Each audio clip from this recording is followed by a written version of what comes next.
এরা স্রেফ ধর্ম ব্যবসায়ী, এরা ধর্ম ব্যবহারকারী। কতগুলো লম্পট লোকের হাতে ক্ষমতা রাখবার জন্য মানুষের ধর্মীয় অনুভূতিকে যারা ব্যবহার করে তারা শয়তান ছাড়া কিছু না, তারা খারাপ ছাড়া ভালো কিছু করতে পারে না। এক মমতা, সে কি করেছে মানুষ দেখেছে, আর বিজেপি কি করছে। রাম মন্দিরের চুরি, হাজার হাজার কোটি টাকা মেরে দিল। আর যোগী আদিত্যনাথ বলছে কেউ আমাদের ভক্তদের সম্পর্কে কেউ কিছু বলতে পারবে না। তার মানে বিজেপির অধিকার আছে, চুরি করতে পারে, রেপ করতে পারে, যা ইচ্ছে তাই করতে পারে, কিন্তু ওকে কেউ কিছু বলতে পারবে না। তাহলে আইন কিসের জন্য?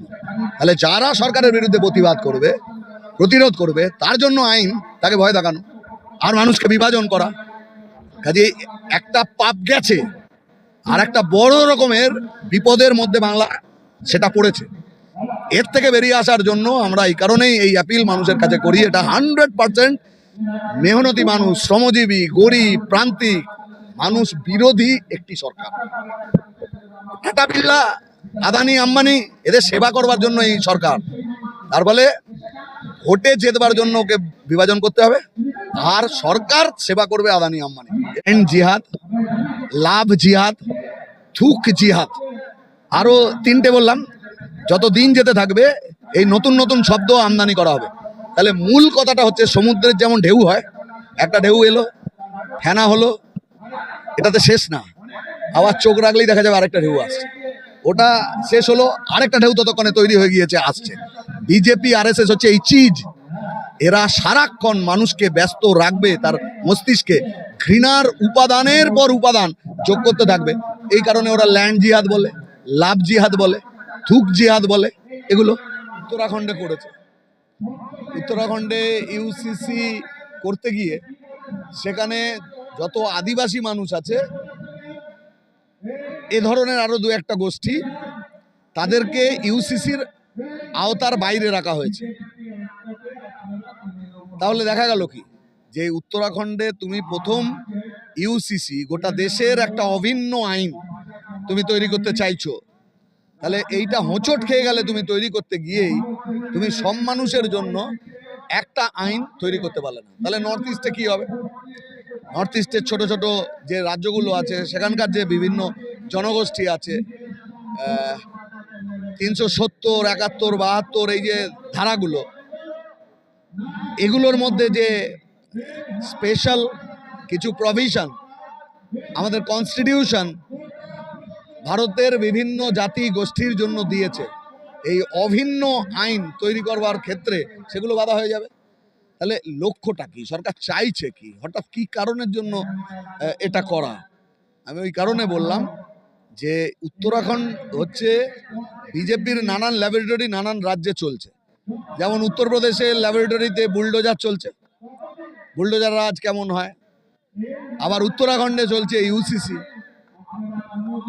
ওরা ওদের মতো করে একটা আইন তৈরি করতে গিয়ে এর আগে 15 সাল কি 16 সাল নাগাদ একটা কমিশন তৈরি করে, বিজেপি সরকার তৈরি করছে।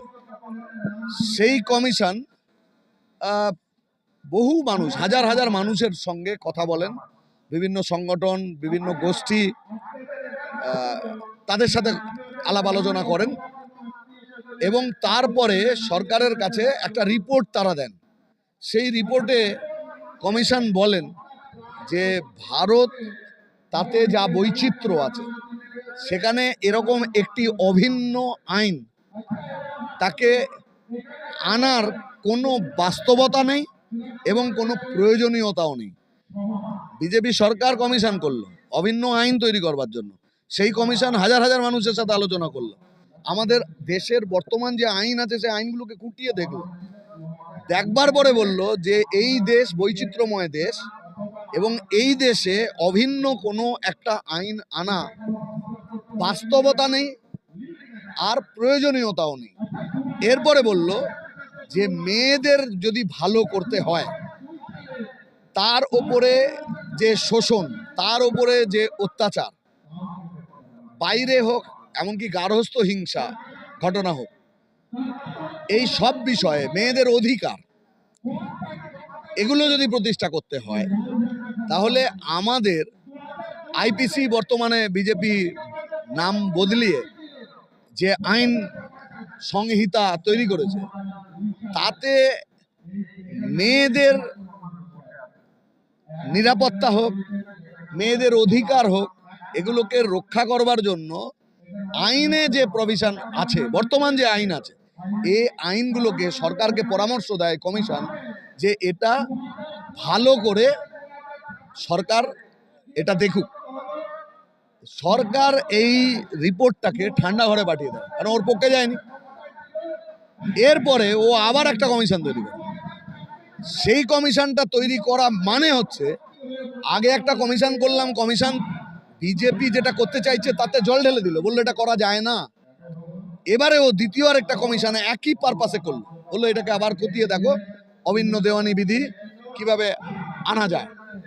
তো এইটা করতে গিয়ে এর মানেটা কি দাঁড়ায়, যে আমি প্রথমে একটা করলাম, সেটা আমি যেটা চাইছি, জোর করে যেটা করতে চাইছি, সেটার কমিশনের রিপোর্ট বিপক্ষে গেল। তাহলে আমি দ্বিতীয়টা করলাম, তার মানে এবার যাদের দিয়ে করাবো, যাকে দিয়ে করাবো, তার উপর প্রেশার তৈরি হয়ে গেল, আমি যেটা বলছি সেটাই তোমায় করতে হবে।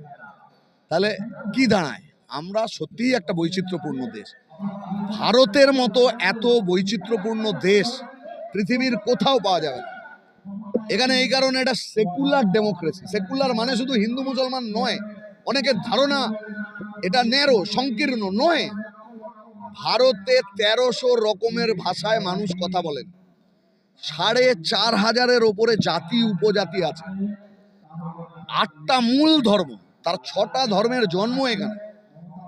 আমাদের ক্যালেন্ডার আর পৃথিবীর যে কোনো দেশের ক্যালেন্ডার, যত লাল কালির দাগ আমাদের ক্যালেন্ডারে আছে, এত পরিমাণ লাল কালির দাগ অন্য দেশের ক্যালেন্ডারে পাওয়া যাবে না।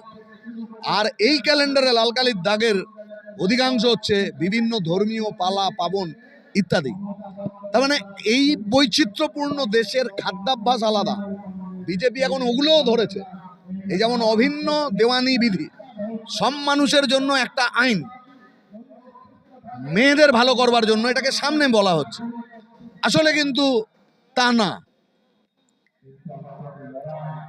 ঠিক একই রকম এই যে ইসকন, তাকে দিয়ে ডিম বন্ধ করে নিরামিষ খাওয়ানো, এই অভিন্ন খাদ্যাভ্যাস, এই যে অভিন্নটা মাথায় ঢুকেছে না,